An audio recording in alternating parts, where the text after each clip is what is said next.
O milagre que mudou a vida de Vitor, da desesperança à vitória na Igreja Universal. Vitor Oliveira tinha 32 anos, era pai de 2 filhos pequenos e trabalhava como motorista de aplicativo em São Paulo. A vida não tinha sido fácil. Depois de perder o emprego fixo numa transportadora, ele passou a depender das corridas para sustentar a família. Mas o pior não era a instabilidade financeira, era a dor que o consumia por dentro. Há 3 anos, um diagnóstico de esclerose múltipla tinha abalado sua vida. Os médicos disseram que a doença era progressiva, que ele perderia a mobilidade com o tempo e que não havia cura. As crises de fraqueza nas pernas, a visão embaçada e as dores constantes o deixavam cada vez mais deprimido. Como vou criar meus filhos se nem conseguir andar? Pensava, chorando sozinho no quarto para não assustar a esposa, Ana. As contas se acumulavam. Os remédios eram caros, e as consultas com neurologistas particulares esgotavam um pouco que conseguia guardar.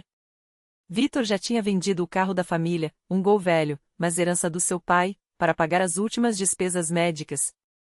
Ana, sua esposa, fazia bicos como costureira, mas o dinheiro nunca era suficiente. À noite, enquanto as crianças dormiam, o casal se olhava em silêncio, sem palavras para expressar o desespero.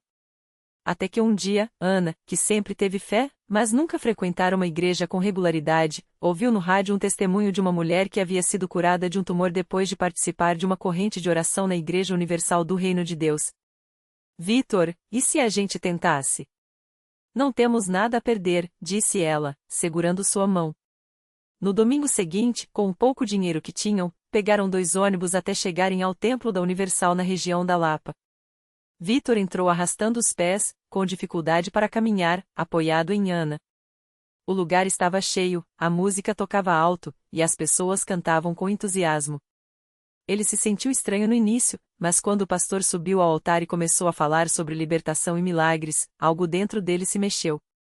Deus não quer que você viva na derrota. Ele quer te ver livre, saudável, próspero, disse o pastor, com uma voz firme e cheia de autoridade. Vitor sentiu os olhos marejarem. Será que era possível? Naquele dia, ele participou da corrente de oração. O pastor chamou todos os que precisavam de um milagre para se levantarem, e Vitor, com esforço, se apoiou no banco e ficou de pé. As mãos foram impostas sobre ele, e ele ouviu orações poderosas. Em nome de Jesus, quebra-se toda maldição de doença. Saia, espírito de enfermidade, deste corpo. Ele sentiu um calor estranho percorrer suas costas, como se algo estivesse saindo dele.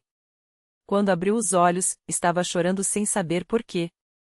O pastor então passou o óleo ungido em sua testa e disse: receba a sua cura, em nome de Jesus. Vitor saiu dali com uma esperança que não sentia há anos. Nos dias seguintes, ele e Ana começaram a frequentar as vigílias de oração às terças e sextas.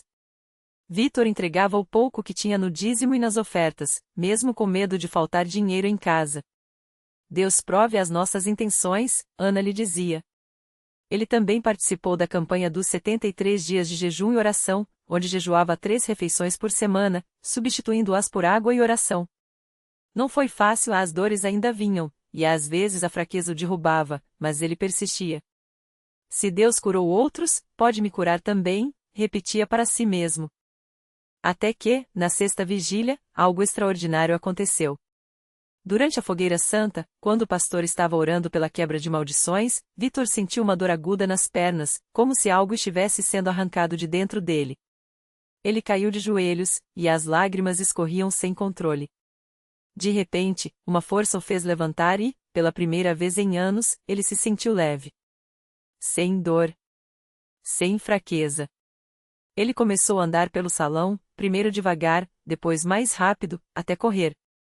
A igreja inteira explodiu em aplausos e glórias a Deus. Estou curado. Estou curado, gritava Vitor, abraçando Ana, que chorava de alegria. Os médicos ficaram estarrecidos. Nos exames seguintes, não havia mais sinais de atividade da esclerose múltipla. Isso não tem explicação científica, disse o neurologista, coçando a cabeça.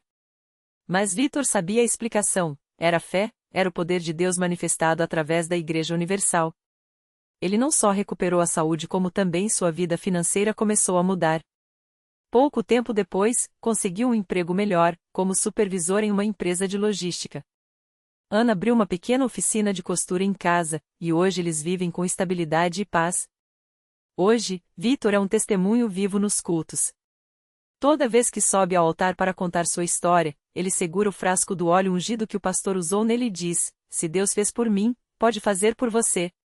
Não desista, não olhe para as circunstâncias, creia no impossível. Sua vida é um exemplo de que, quando a gente entrega tudo a Deus, Ele transforma o que parece perdido em vitória. A lição que Vitor aprendeu e agora compartilha é esta: a fé não é só acreditar que Deus pode, é agir como se Ele já tivesse feito.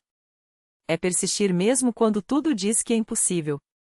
É confiar que, na Igreja Universal, os milagres não são coisa do passado, mas uma realidade para quem crê. E ele vive para provar isso, todos os dias. Quando Vitor termina seu testemunho, sempre tem alguém na plateia que se identifica com sua dor. Foi assim com a Dona Maria, uma senhora de 62 anos que há meses lutava contra uma depressão profunda depois de perder o marido. Ela chegava à igreja arrastando os pés, com o olhar vazio, como se a vida já não tivesse mais cor. Mas naquele dia, enquanto Vitor falava sobre a fé que move montanhas, algo dentro dela se mexeu. No final do culto, Dona Maria se aproximou do pastor e, com lágrimas nos olhos, pediu: "Pastor, eu não aguento mais essa dor. O senhor acha que Deus pode me libertar como libertou o Vitor?" O pastor, com aquele sorriso cheio de fé, colocou a mão no ombro dela e disse: "Claro que pode. Mas você tem que fazer a sua parte. Vamos orar agora mesmo, e você vai sair daqui diferente." Ela aceitou. Na sala de oração, enquanto o pastor ungia sua testa com o mesmo óleo que tinha sido usado em Vitor, Dona Maria começou a chorar de uma forma que não chorava há meses. Não eram mais lágrimas de desespero, mas de alívio, como se um peso imenso estivesse saindo de suas costas. O pastor orou com autoridade: "Em nome de Jesus, eu quebro toda maldição de tristeza, todo espírito de morte que tem tentado roubar sua alegria. Você é filha de Deus, e Ele tem um propósito para a sua vida." Quando Dona Maria abriu os olhos, sentiu algo estranho, uma paz que não vinha dela mesma. Nos dias seguintes, começou a perceber pequenas mudanças. Acordava com mais disposição, os pensamentos negativos já não a dominavam como antes. Uma semana depois, ela voltou à igreja, mas desta vez não era a mesma mulher abatida. Trazia consigo um bolo caseiro, feito com suas próprias mãos, para agradecer. "Pastor, eu não sei explicar, mas foi como se Deus tivesse tirado um véu dos meus olhos. Eu ainda sinto saudade do meu marido, mas agora tenho força para seguir em frente." O milagre de Dona Maria não parou por aí. Ela começou a participar dos grupos de oração e, sem perceber, virou uma conselheira para outras mulheres que passavam pelo mesmo sofrimento. Sua casa, que antes era um lugar silencioso e vazio, agora recebia irmãs da igreja para estudos bíblicos e café da tarde. "Deus não só me curou, Ele me deu um novo motivo para viver", ela dizia, emocionada. Enquanto isso, Vitor continuava firme em sua jornada. Depois de ser libertado das drogas, ele sentiu no coração o desejo de ajudar outros jovens que estavam no mesmo caminho que ele já tinha trilhado. Com a orientação dos pastores, começou a visitar comunidades carentes, levando não só a palavra de Deus, mas também cestas básicas e roupas doadas. "Se Deus me tirou do lixo, Ele pode tirar qualquer um", ele dizia aos rapazes que encontrava nas ruas, muitos deles com os mesmos olhos perdidos que ele já teve. Um desses jovens era o Rafael, de 19 anos, viciado em crack há 3. Sua mãe, Dona Célia, já havia desistido de ver o filho livre daquele vício.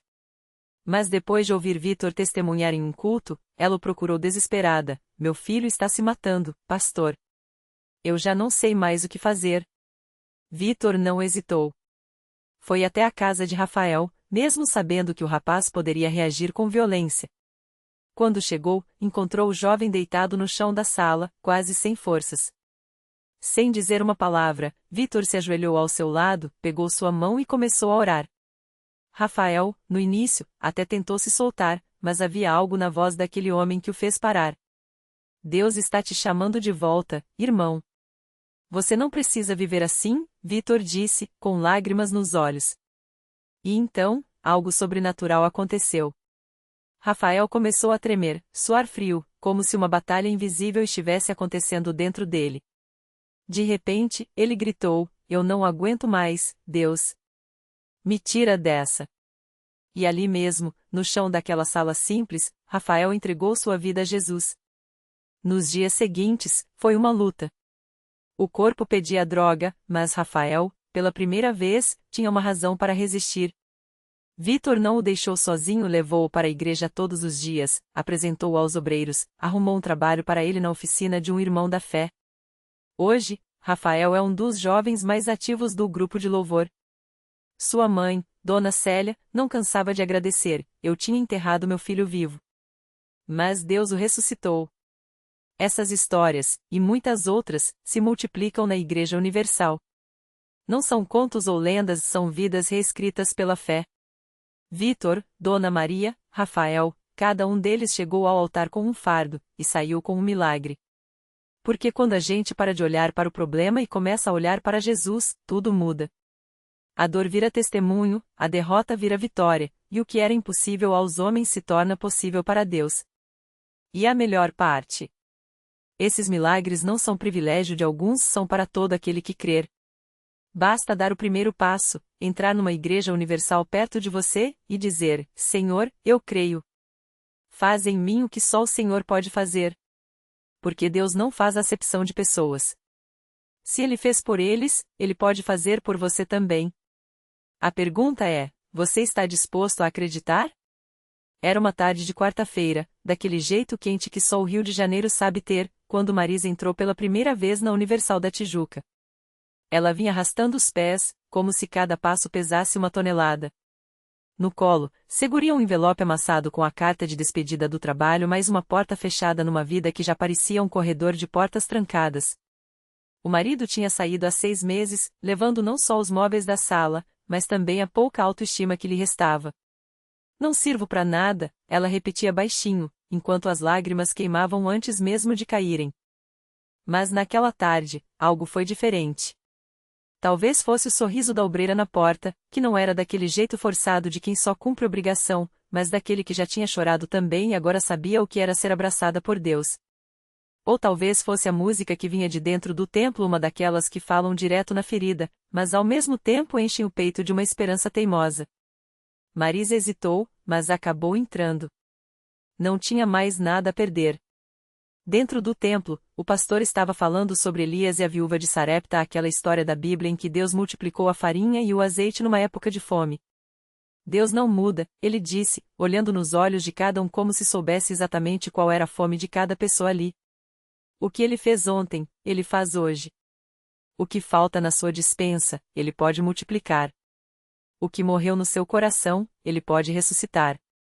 Marisa segurou o envelope com mais força, como se aquilo fosse a última coisa que ainda era sua. Mas uma voz dentro dela sussurrou: e se? Na hora da oração, ela não conseguiu segurar. As lágrimas vieram em soluços, daquele jeito que dói no peito e queima a garganta. A obreira que a recebeu na porta se aproximou, colocou a mão em seu ombro e orou com ela. Não foram palavras bonitas ou cheias de teologia, foi só um clamor sincero: Senhor, esta filha sua está quebrada. Mas o Senhor não desiste de ninguém. Restaura, Jesus. Devolve o que o inimigo roubou. Marisa não sabia explicar, mas naquela hora sentiu algo estalar dentro dela como se uma corrente invisível se partisse. 3 dias depois, Marisa recebeu uma ligação. Era da empresa onde tinha trabalhado anos atrás, antes da crise. A voz do gerente do outro lado da linha soava até emocionada: Marisa, a gente cometeu um erro ao te demitir. Precisamos de você de volta. E olha, tem uma promoção nesse retorno. Ela quase deixou o celular cair. Não era só o emprego, era o dobro do salário que ganhava antes. Na mesma semana, o advogado ligou. O marido, que tinha sumido, apareceu com os documentos do divórcio e uma indenização por abandono de lar que ela nem sabia que tinha direito. Mas o maior milagre não foi o dinheiro ou o emprego. Foi quando Marisa olhou no espelho e, pela primeira vez em anos, não viu uma derrotada. Virou uma mulher que sorria sem forçar, que orava antes de dormir, que começava a sonhar de novo. Naquela mesma igreja da Tijuca, ela subiu ao altar algumas semanas depois para dar seu testemunho. Com a voz trêmula, mas os olhos brilhando, ela segurou o microfone e disse: Pessoal, eu vim aqui para dizer que Deus não esquece de ninguém. Eu achava que minha vida tinha acabado, mas era só o inimigo mentindo. Porque quando a gente entrega para Jesus, Ele não só conserta, Ele transforma. E olha onde eu tô hoje. Hoje, Marisa é uma das obreiras que ficam na porta da igreja, com aquele mesmo sorriso que a acolheu um dia. Ela sabe que não é coincidência. Sabe que atrás de cada rosto que passa por ali tem uma história que Deus quer reescrever. E toda vez que alguém hesita na porta, ela se aproxima e diz baixinho: pode entrar, meu amor. Aqui dentro tem um milagre com o seu nome. Porque se Deus fez por ela que não tinha mais nem forças para acreditar, Ele pode fazer por qualquer um. Basta dar a Ele a chance. Naquela mesma semana, um jovem chamado Lucas chegou arrastando os pés até a porta da Universal. Ele tinha apenas 22 anos, mas parecia carregar o peso do mundo nas costas. As olheiras fundas contavam noites em claro, e as mãos tremiam de tanto fumar para tentar acalmar a ansiedade. Havia perdido o emprego, a namorada e, pior, a vontade de viver. Deus não existe, e se existe, não se importa comigo, ele repetia para si mesmo, enquanto observava as pessoas entrando na igreja. Foi então que Marisa se aproximou, como se tivesse sido enviada exatamente naquele momento. Ela não perguntou nada, só olhou nos olhos dele com uma compreensão que parecia vir de muito além. Pode entrar, meu amor. Aqui dentro tem um milagre com o seu nome, ela disse, da mesma forma que alguém um dia havia dito para ela. Lucas quase virou as costas, mas algo na voz daquela mulher, talvez a paz que transbordava dela, o fez hesitar. Não adianta, dona. Minha vida é um lixo, ele murmurou, baixando a cabeça. Marisa sorriu e segurou seu braço com firmeza. Eu também achei isso de mim. Mas sabe o que descobri? Que Deus não olha para o que a gente foi, e sim para o que a gente pode ser. E você, meu filho, ainda nem viu o que ele preparou para você. Dentro do templo, o pastor estava pregando sobre a restauração. Deus não só tira o que é ruim, ele devolve em dobro, a voz ecoava com autoridade. Lucas, encostado na parede dos fundos, sentiu algo estranho acontecer. Era como se cada palavra fosse uma agulha costurando as partes rasgadas da sua alma. Quando o pastor fez o apelo: quem aqui quer entregar essa vida para Jesus e ver o milagre? As lágrimas começaram a descer sem controle. Ele não sabia explicar, mas pela primeira vez em anos, sentiu uma esperança doída, como um músculo que volta a mexer depois de atrofiado. Levou 3 semanas de orações, jejuns e muita luta contra os pensamentos que insistiam em puxá-lo de volta pro desespero. Mas Lucas não desistiu. E então, numa quarta-feira à noite, durante a corrente de libertação, algo explodiu dentro dele. Não foi um barulho, não foi um clarão, foi uma certeza. Uma voz no coração que disse: filho, você é meu. Na mesma hora, ele caiu de joelhos e chorou como nunca. Quando se levantou, sabia, a guerra tinha acabado. Hoje, Lucas não só reconquistou o emprego agora como gerente da mesma empresa que o havia demitido, como também reconquistou a autoestima. Ele volta toda semana à igreja, não mais como um homem quebrado, mas como alguém que encontrou um propósito. E sempre que vê Marisa na porta, os dois trocam um sorriso cúmplice. Porque ambos sabem, o que o inimigo quis usar para destruir, Deus transformou em testemunho. E assim, a cada domingo, a cada reunião, a porta da Universal continua aberta. Não é só uma entrada de madeira ou vidro, é um portal. Do outro lado, tem gente como Marisa, como Lucas, como você e como eu, esperando só uma coisa: que alguém dê a Deus a chance de fazer o impossível. Porque milagre não é sorte. Milagre é Deus provando, mais uma vez, que Ele nunca desiste de ninguém. Na mesma igreja onde Lucas encontrou sua restauração, uma jovem chamada Ana sentava-se sempre no último banco, tentando passar despercebida.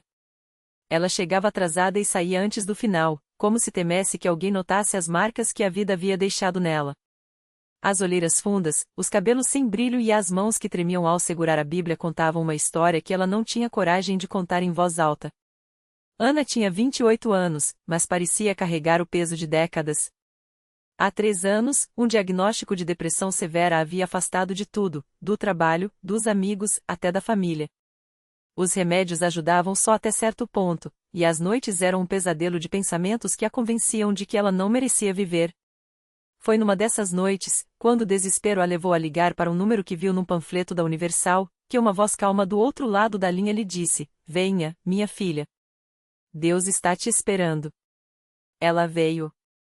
Não por fé, mas por falta de opções. E assim como Lucas, Ana começou a frequentar as reuniões, mais por obrigação do que por crença. Até que, numa quinta-feira à noite, durante a campanha dos israelitas, algo mudou. O pastor falava sobre a mulher do fluxo de sangue, que, depois de 12 anos de sofrimento, tocou nas vestes de Jesus e foi curada.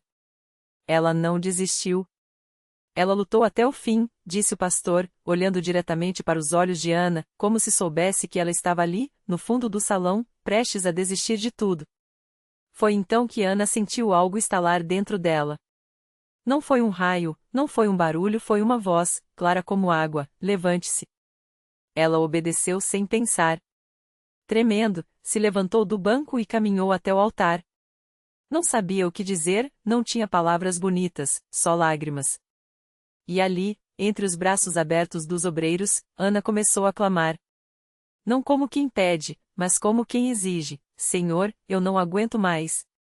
Se o Senhor é real, me mostra agora. O salão inteiro parou. Até o pastor interrompeu a mensagem. Porque algo estava acontecendo. Ana sentiu um calor invadir seu peito, como se mãos invisíveis estivessem tirando camadas de dor de dentro dela. Os tremores cessaram. As lágrimas secaram. E quando ela abriu os olhos, não havia mais sombra no seu olhar, só uma luz que ela não reconhecia, mas que todos ao redor viam. Eu estou livre, ela sussurrou, mais para si mesma do que para os outros. E estava. Nos dias seguintes, Ana acordou sem aquele peso no peito. Os pensamentos ruins não sumiram como mágica, mas agora ela tinha força para enfrentá-los. Voltou a pintar, algo que amava e havia abandonado.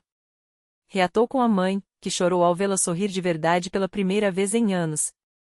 E, 2 semanas depois, recebeu uma ligação da empresa onde trabalhava antes da depressão: Ana, temos uma vaga para você. Se quiser voltar, a porta está aberta. Hoje, ela não só voltou como se tornou referência no setor. Colegas que antes a viam como frágil agora a procuram pedindo conselhos. E toda quinta-feira, sem falta, Ana está na igreja, mas não mais no último banco. Agora, ela está na frente, compartilhando seu testemunho, olhando nos olhos daqueles que, como ela um dia, chegam com a alma ferida. Se Deus fez por mim, Ele faz por você, ela repete, com a mesma convicção da voz que a salvou naquela noite. Porque a Universal não é só um lugar de milagres, é um lugar de recomeços. E enquanto houver alguém disposto a dar um passo de fé, Deus estará lá, transformando cinzas em beleza, dor em propósito, e desespero em esperança. Afinal, Ele nunca manda ninguém embora de mãos vazias. Basta entrar. Basta acreditar. O milagre completo. Aqueles que ouviram Ana pela primeira vez não sabiam que, naquela noite de desespero, ela havia entrado na igreja arrastando não só o corpo exausto, mas uma sentença médica: sem tratamento, restam-lhe meses. O tumor era agressivo, os recursos, escassos. Mas entre as paredes da Universal, algo mudou. Não foi uma cura instantânea, foi um processo. Cada oração, um grão de fé plantado, cada jejum, uma raiz que se aprofundava.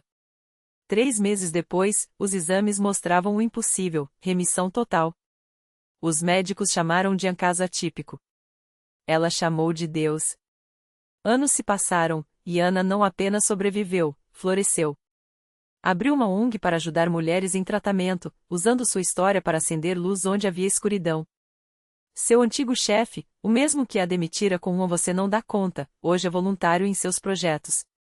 Você me ensinou que fraqueza é só falta de oportunidade para ser forte, ele admitiu, certo dia, com os olhos úmidos.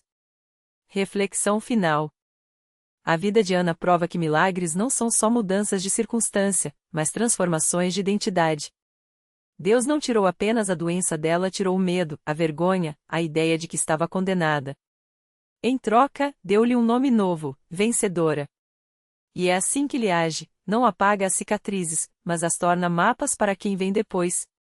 As marcas não são para nos lembrar do que nos feriu, mas do que nos salvou, ela costuma dizer, passando os dedos pela pulseira de fé que nunca tira um presente da primeira irmã que orou por ela naquela noite. Lição de vida.